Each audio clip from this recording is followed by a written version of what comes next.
Габдулла Тукай. Быт булдык. Быт булдык. Диңгезге чыгып, барча кош-кортка. Мен хәзер бу диңгезне яндырам, дип мактанды. Бу простой хәбәр түгел. Шул ук сәгатьтә бүтән җир йөзенә, су төпләренә, урман араларына таралды. Барча су патшалыгына зур хәвеф төште.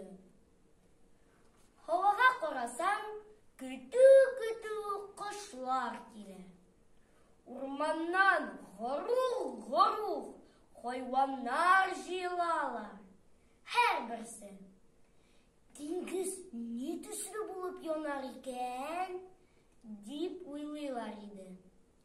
Кешеләр дә бер кулларына кашык, икенчесенә икмәк тотып, балык шупасы ашарга, бер-берсен егып, таптап, ашыгып чабалар.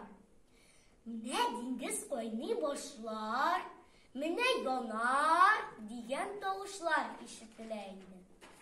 Кешеләр, хайваннар, кошлар көтәләр.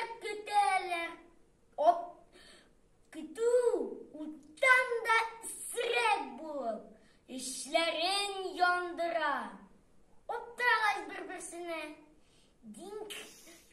ичмасам кайный башламадымы, диләр иде. Диңгез исә янмый да, кайнамый да. Ахырда ни булды? Быт булдык оятыннан күзен йомып, очып китте. Дөньяга даны чыкты, әмма диңгез